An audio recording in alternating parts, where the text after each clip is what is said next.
Hello, hello! Welcome kamo diri sa Ocean Park diri sa Cebu. Alright guys, so atong i-introduce sa inyo ang maanindot nga suryanan diri sa Subo. Subo sa Cebu. So diri dapita napapicture tag slide gamay lang. Slide ang yun. Kauban sa to ang mga kaliwat diri mga mulmul. Unsa pa na din ha. And while padulong mi sa sulod, so makaingon kita no nga ang Ocean Park makaingon kag amazing. Why? Kay makita nimo ang bisag unsang klase ng isda. Kung nakaingon ka, pwede ganin siya maluto or matuwa makaha. And actually, I really enjoy this moment together with my sister and my husband. And first time namin diri sa Ocean Park. And apparently, if you ask me sa mga experience out of 100, I could share 100 mga. I think for me naman, over 100 and picture mo din makita and of course, enjoy na mo kay Last race? And at that moment also, as what I have observed, daghan sa kaayong tao na gusto sad nga mulaag din hindakita kay makita sa nimo ba ang mga sa paligid ang mga isda no? Well, and while nagtanatan-aw ko nakaiko sa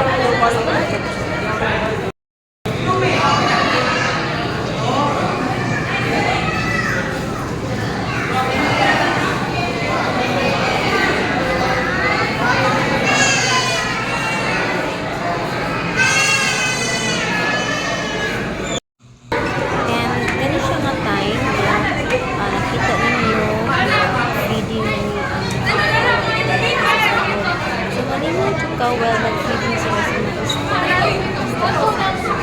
food and kami yung mga organs diri nalito sa hit siginitan dili sa dali ng trabaho no nga makaingon sa ka na grabe jud na kaning kamo alright, so diri dapita nakapicture mi sa ang isdaan ni. Unya kay gikapoy man tag sig suroy-suroy, lakaw dito sa pila ka floor. So pahuway sa ta diri dapita no. Pero ato sang tanaw-tanaw lang sa taba unsay niya diri. Oh, napakong. Napakong. Nagig-isda diri sa sud baga oh. Baga na isda. Na isda sa sud. New fish.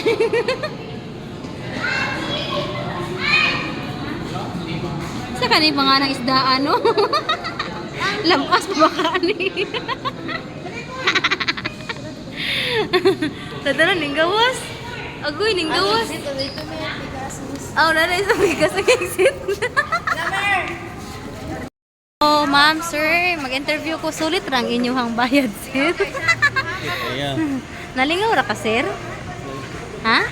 Oh. Sure? 100%? Oh.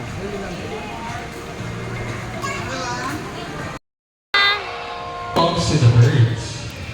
Although, they are also the masters of the land and sea. No other group of animals could venture so high in the air. Nest in all lands and climb such great depths below the water.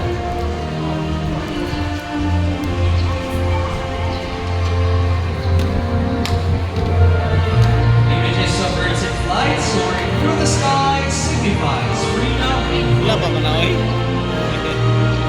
Go, ladies and gentlemen, let's start our show by welcoming our flag raising bird. Now landed right there is our green-winged macaw, and these birds are widespread throughout the forests and woodlands of northern and central South America. And there you go, show's officially starting. How about a round of applause for Benedict? Iyan naman. Madakot lang. Iba. So hello everyone, my hapon sa tanan, and welcome to Cebu Ocean Park's Amphitheater. My name is Vince, and I'll be your host for today's show. Now, our next set of birds are just like any best friends. Now, sometimes we know that friends can be competitive, right? So let's meet Blue and Azul. And today, these two birds will battle out who's gonna be the best in the basketball game. Okay, let's wait for Blue and Azul.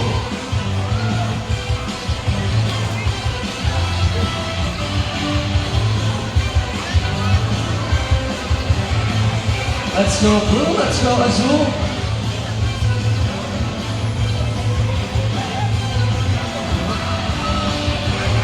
Sama na siya si Blue, and with Trainer Liza is Azul.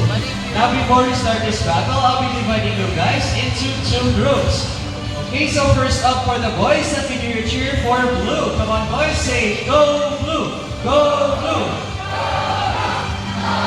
And now for the girls, let me do your cheer for Azul. Come on girls, say go Azul, go Azul. Okay, now are you guys ready for the basketball game? Wait, walang energy. Feeling mo guys excited? Once again, are you ready? Okay, birds ready. Trainers ready. And go! Let's go Blue, let's go Azul. So first ball for both birds. Second ball goes to Blue, followed by Azul. And last ball for Blue. And Blue wins this game. That's alright, Azul. So Trainer Liza, you lost this game. Oh yeah, next time.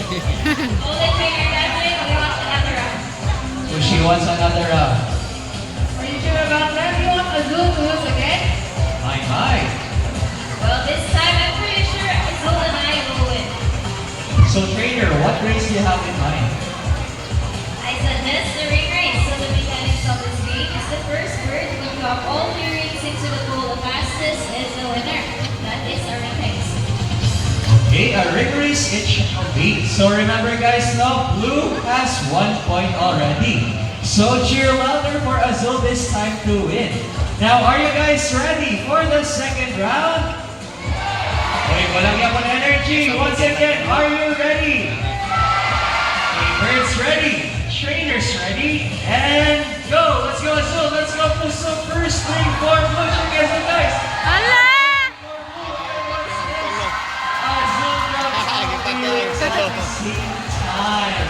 What a clever thing. Ipakyaw yan, tulo dire? So, Trainer Catherine, kita kato, 3 rings at the same time. What can you say?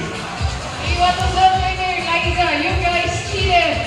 Oh, did you guys really cheat? No, I didn't cheat. Azul just used her brain.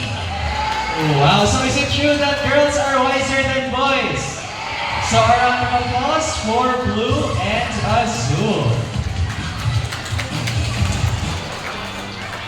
Okay guys, so up next, I need one adult volunteer with Calvin, our money bird Blue. Any last words? Blue right here can detect if the money is fake or not. So let's go Blue.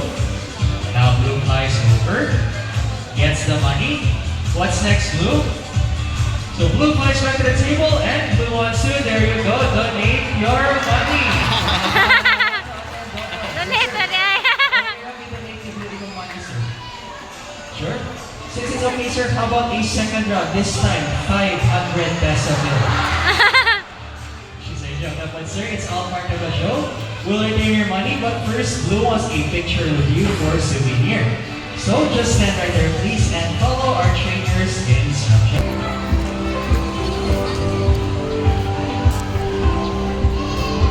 So first up on your right side with Trainer Catherine is our green wing macaw pendant. So as you can see, those birds are covered with mostly red plumage, while their tail and wings are blue and green. Now that bird has a white-winged face striped with small red feathers. Now bandit's scientific name is Arachloraptorus. Now bandit, say hi to everyone. Say hi. On the other side, bandit, say hi. Now there on your left is our blue and gold macaw goldie. So blue and gold macaws, as you can see, are covered with a beautiful shade of blue on their backs, and their bellies and inner wings are golden yellow.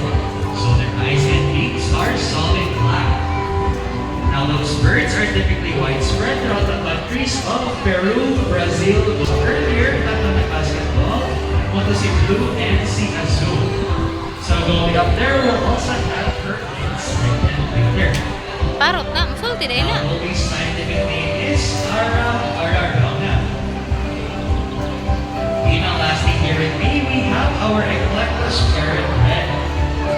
Now these birds are unusual from other kinds of parrots because of their extreme sexual dimorphism. Meaning you can easily identify if they are male or female parrots. So as you read right here is a female Eclectus parrot. The skill to find food, shelter, and a good place to nest. So typically they get a feast on fruits, nuts, seeds, salts, and even minerals along the riverbanks.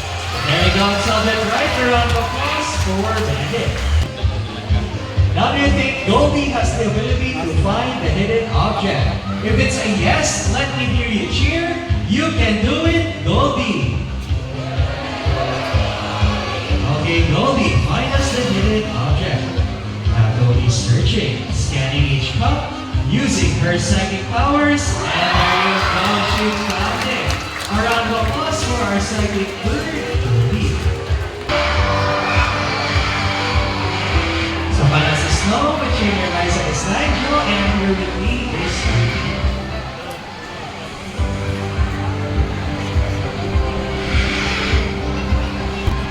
So if we compare si Tweety and si Nigel, you can tell the difference as Tweety has a yellow crest, while si Nigel has a blue line. Those are endemic in the Saran archipelago of eastern Indonesia. And these birds are classified as the largest among the white cockatoos. So sila nag-isolate their crest as a sign of communication and indication.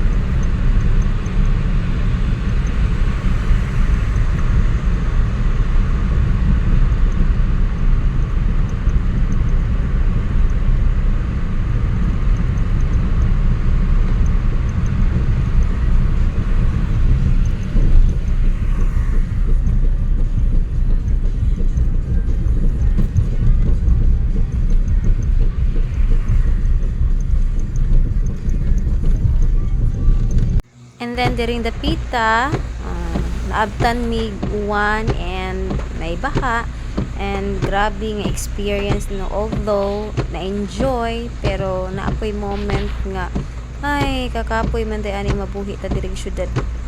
Ako di ko ganahan mapuyo diri sa syudad kay grabe ka traffic, grabe ka huot, samok, and mas uyon ko kung sa probinsya lang magpuyo.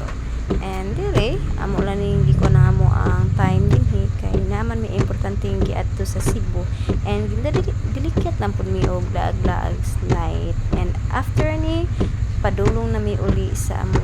So thank you so much sa experience sa Ocean Park sa Cebu o unsa pa na di.